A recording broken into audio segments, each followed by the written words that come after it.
Canterlot Archives. So if you're watching these through the playlist, you won't have noticed, but this is actually the second one of Canterlot Archives that I'm uploading. The reason for that is because the first video had a minute at the very end, just complete blank out. I don't know what happened. My microphone stopped recording and I didn't realize until someone else had pointed it out to me. But there was just a minute at the end that didn't get recorded. Now because of that, I decided I'd better re-record this. So I'm going to, against my rule of not doing 2 takes or whatever, since it was kind of my own fault. So let's do this again. Now, the good news is I actually learned something about Canterlot Archives between the first video and this video. So it's not going to be a complete waste of time, since I'll be able to say something that I didn't actually say in the first video. Anyway, if you're interested in the first video, I'm not going to take it down, but I'm not going to keep it in the playlist anymore. I might toss a link down in the description or whatever, but let's get on to the actual thing. So, Canterlot Archives was submitted by Odoga, and he submitted it because he wanted some casual interactions. He knows it's not a very powerful card, and it's not, but it's one of his favorite cards, and let's see what we can do to help him out here, okay? So, there are basically 3 different ways that you can use Canterlot Archives. The first way, of course, is to put stuff, high flips on top of your deck. You can put like Star Swirl Research on top of your deck. You're going to pay 0 for that in the first place, so you might as well use this to pay -1 for that. Great deal, right? Of course, it's going to be less of a surprise since you have to show them what you're banishing beneath Canterlot Archives, but you know, you're still getting an AT out of it, so it's not necessarily a bad thing. And stuff like the Horror, which if the opponent has no resources that you want to dismiss, and you know that they're not going to play one, might as well stick it under this, or Makeover if you've already fixed everything. These are useful cards, but situationally useful, and have a high flip, but if they wind up in your hand, they're not going to wind up doing you any good, so you can use Canterlot Archives to put them on top of your deck. Now, sadly, it is only events, so those are probably the 3 best examples, but there are a few others as well. The second major way to use Canterlot Archives is, of course, with Chaos abilities.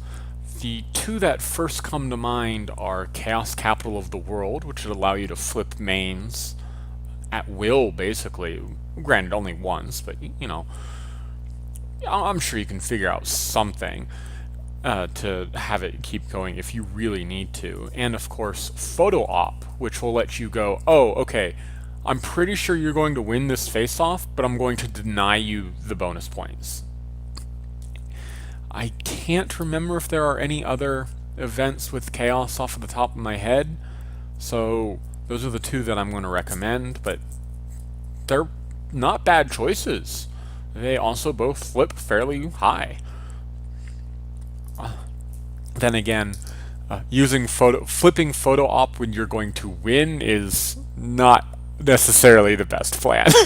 Well, I guess you can always choose the lower bonus problem if it's a DFO or whatever, or just the problem that you're not having a face-off at if it's a single bonus problem. But again, etc., etc., you can figure out the best usage, I'm sure. Now, the third way to use this, and I did mention this in the original video, but this is where I'm going to add something, is to use it to gain AT. Now, I thought that you could only gain 1 AT every 2 turns, but if you start a face-off every turn, you can actually use this to get an AT every turn. Now, why is that? It's because if you look at the location of the word to, it says, well, let's read the ability for you. After the start of a face-off, you may exhaust this card to put a banished card from beneath this card on top of your deck and gain 1 AT. Here's the thing, the way Ponies works, everything after the 2 you do if you can, but you don't necessarily have to. So if you have nothing banished under Canterlot Archives, you can still exhaust this to gain 1 AT. Yeah. Now the thing is this is still not going to be as good as cover to cover or ATO, because you can only use it during a face-off. Otherwise, it would be great, right? Why wouldn't you be using this in all your decks? Because you just gain an AT every turn, and sometimes you'd also put something on top of your deck. But no, you need to do it in a face-off. So this does let you just magically get AT out of nowhere for face-offs, but typically you'd, of course, rather run cover to cover or ATO, since that just gives you the AT naturally. But if you'd rather use Canterlot Archives for whatever reason, such as Odoga's reasons, then there you go. You can just use this to pump out AT. Now, if you do have something banished beneath Canterlot Archives, you must put something on top. You can't just gain the AT. But if you don't have anything, you will gain the AT if you use that ability. So, yeah, that's it. This is about all I managed to say before, and all I had, the parts that were cut off were all of the wrapping up stuff, but I'd rather have you hear an entire video instead of a minute of silence. So, again, sorry about that. Hopefully you learned something useful about Canterlot Archives. Or maybe you're just going to decide, no, it's a horrible card, I'm never going to use it. I can't change that. Is it a good card? No. Will it ever be a good card? Almost certainly not. Can it be a fun card? Absolutely. Anything that can manipulate face-offs can, in some way, if you're using it right, be fun.